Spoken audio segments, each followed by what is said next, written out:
Bien, bonjour tout le monde, aujourd'hui je vais vous présenter la Mabuta. Alors, pour la prononciation vous m'excuserez.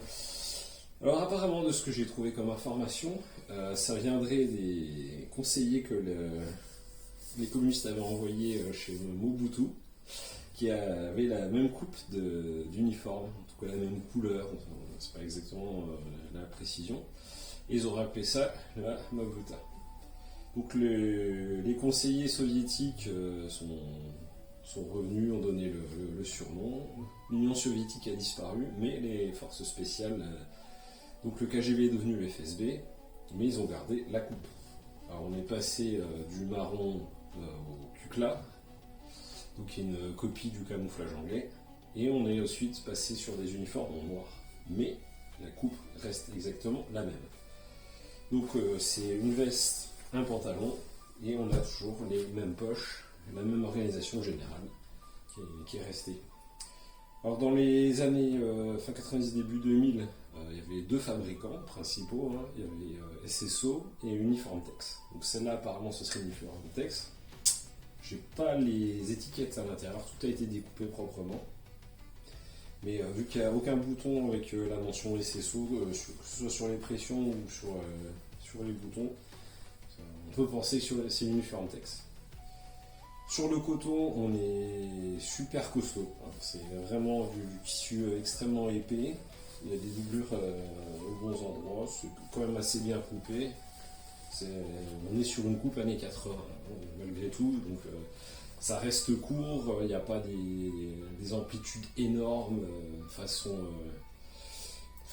treillis guérilla, etc. C'est vraiment un uniforme propre, net. C'est un des mieux coupés, je trouve.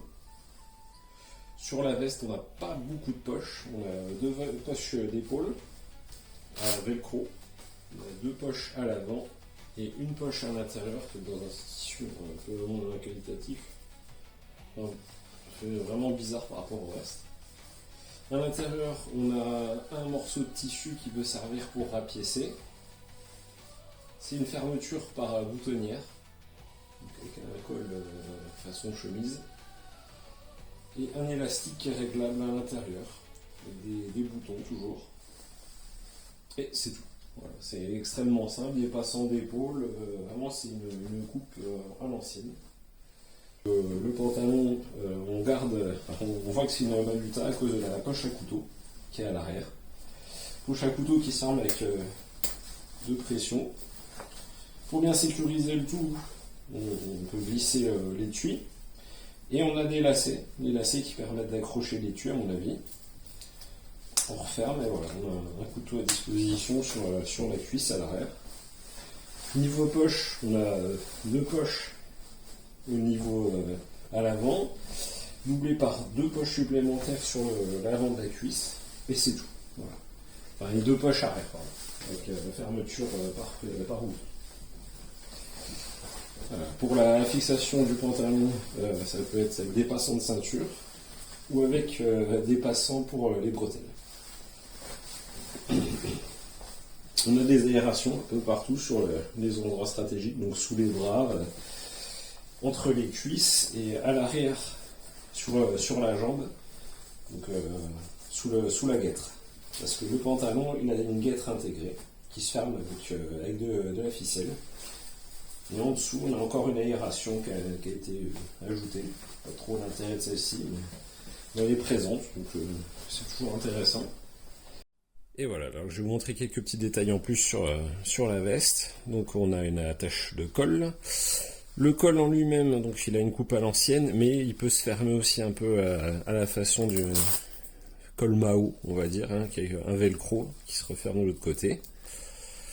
Et la fameuse poche en tissu un peu bizarre, donc la doublure est un peu vraiment étrange, et à l'intérieur on a une petite poche imperméable, en plus de la poche principale, donc on a la poche principale, et à l'intérieur de cette poche on a une doublure en nylon qui est imperméable, histoire de mettre des documents un peu plus fragiles. Donc c'est à peu près tout ce qu'on peut dire sur la veste. Le pantalon, j'ai oublié de montrer l'aération, voilà. Donc, comme c'était occupé, c'était un peu plus difficile. La bande d'antidérapage, Donc ici, c'est un tissu un peu plus rugueux, ça évite que le pantalon se balade. À l'intérieur, pareil, hein, on a un élastique assez costaud qui permet de tenir le tout. On a les attaches de pantalon. Et la fermeture du pantalon, c'est boutons, plus une accroche métallique. Donc avant que ça s'enlève, il va falloir déjà y aller. Sinon, rien de particulier, des poches standards partout. Les aérations de bas de pantalon qui sont vraiment cachées sous la guêtre intégrée. Et la fameuse poche pour le couteau, qui est ici, avec une double fermeture à pression. On a des passants, on met l'étui dedans, il y a des passages pour des boutons, je suppose de l'étui, un lacet pour accrocher le tout, une fermeture par-dessus. Avant de le perdre, il va falloir déjà mettre un petit peu du sien quand même. Voilà, donc une tenue vraiment sympathique à posséder. Si vraiment je pouvais me choper celle-là en tucla, je le ferais sans hésiter. D'un moment, c'était disponible chez Demiche. Il est bradé, il vendait ça 80$. Donc fallait sauter sur l'occasion, tant pis trop tard, comme on dit. Mais voilà. En conclusion, une super tenue, bien sympa. En tout cas, c'est une de celles qui a une coupe les plus réussies.